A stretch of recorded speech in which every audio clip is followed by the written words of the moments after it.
for all of this, and I guess I left that part out, is an excess profits tax, which is almost never discussed. In fact, I've never seen it discussed except by me and one Wall Street guy in secret who suggested it to me. Is that what you're? Yeah, well, I'm talking about it now. So I see no reason why these profits shouldn't be taxed away. I raised that with the bailout issue because the federal government's just not getting a reasonable return on the money. There was even there's a bailout commission run by Elizabeth Warren, which did some rough calculations that said for every dollar it invested $1 for an investment really worth 66 cents compared to what Warren Buffett and Goddard and other and some Mideast investors got. But if the question is, should we have bailed them out?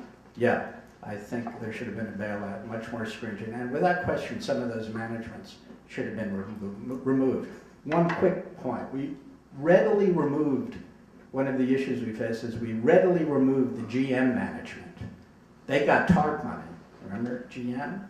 General Motors got TARP money, and we removed that management, and they refused to remove any management from the banks. That, to me, is a class issue. That's not, there is no rationality to that issue at all, except that the guys running financial policy go to the schools and come up the same way as the guys running Wall Street, guys running financial policy in Washington. The people running General Motors, even if they went to Harvard, are of the different sort, come up a different way. I think we face some serious issues. I would love to talk a little bit more about REDSA. There's even some mainstream research to suggest severe rents on Wall Street, undue surpluses in regular English. Thank you. Jane? Well, I would agree about the bailout. We had to do something. It was not well done. Certainly paying 100 cents on the dollar for AIG assets or contracts was not well done. I think a conservatorship would have been a better way to go on all of that. Lots of mistakes made. I want to answer two questions. Barry, focus on U.S. banks. There are other banks too. I mean, we have a global system. We have an oligopoly at the global level of a few large banks. They run in tandem. They do pretty much the same things. They have tremendous effect on developing countries. So we have to pay attention to them because they have been running the financial system, and it is because of them and their failures and their collapse that there is no trade credit, and that effect on developing countries is very real. So yes, Alex, we have to fix that if we're going to help developing countries get back into the game of trade, which is where they have to be. You know, they're not in a position, the smaller countries, to switch, as someone else pointed out, I guess you did, yes, they don't have the scope in their economies to switch to demand-led growth. So we have to get a situation in which they can continue with the export-led growth. About reserve accumulation, my point in the 1970s was about the pro-cyclical effects of industrial countries intervening and putting their money in the U.S., etc. That went on with the reserve accumulation of emerging market countries as well. What I'm arguing here is the pro-cyclicality of that situation. Yes, it was industrial policy. Yes, it was all the things you said. But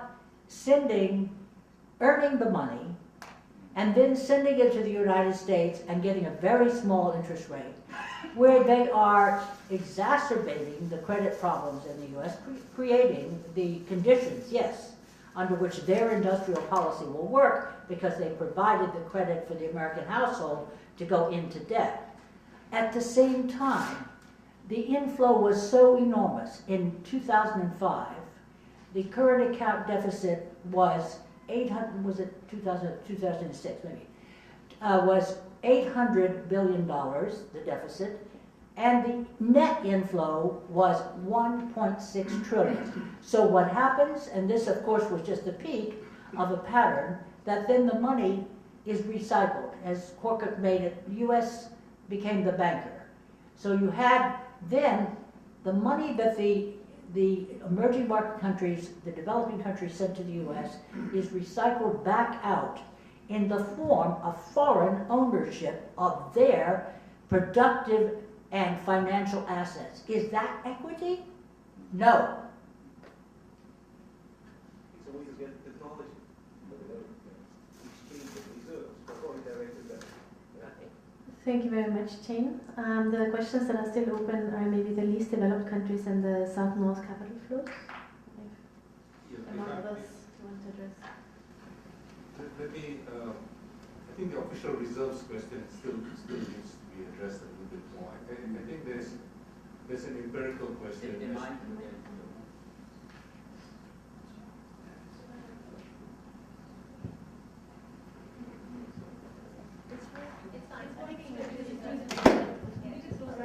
Yeah, is this working? Yeah. Okay. I don't think one can make huge generalizations about the flows of funds, but the vast majority of the funds nowadays, coming especially from the emerging markets, are private funds. They're not official reserves. So, but for some countries, certainly official reserves are more important. And this new phenomenon of well, it's not a new phenomenon. Sovereign wealth funds have existed since the early 1960s, and in developing countries. And the only reason it has become a matter of some interest in recent years is because China has set up a sovereign wealth fund. Before China set up a sovereign wealth fund, nobody was interested in talking about sovereign wealth funds. And in fact, even the term sovereign wealth fund was only recently invented during this past decade. And Vladimir Popov's question, a related question, I think what you are saying is very true of China, but I don't think one can that it necessarily follows that you need to send out money to have an undervalued exchange rate. There are many other instances inside China. Many other instances where you've had an undervalued exchange rate or a competitive exchange rate, if you will, without sending out funds. So I do agree with you that an undervalued exchange rate has often been very, very crucial for competitiveness and particularly for smaller countries which have sought to achieve competitiveness in their exports. But I think there are other ways of achieving that, and I think Roberto Frankel and other people have actually helped us to understand this phenomenon much better. The other point is that I don't think we should write off the possibility of transfers and the contribution of transfers. If you think of post-war Western European reconstruction or Northeast Asian reconstruction, and the so-called East Asian newly industrializing countries of Northeast Asia. Think of Japan, think of South Korea, think of Taiwan province, and if you think of Western Europe, all that was possible mainly for two reasons. Number one, a very generous availability of funds from the US mainly, and secondly, a lot of policy space. Many of the policies which were pursued by those economies, whether in Western Europe or in Northeast Asia, were successfully pursued and would not be allowed for most developing countries today. So if you think of early industrialization in Northeast Asia, for example, it would not have been possible. If you think of the kinds of the creation of what Sakakibara later called the Japanese economic system, it would not have been possible if not for Shigeto Suru, who was a classmate of Samuelson and Sweezy and company at Harvard under Schumpeter.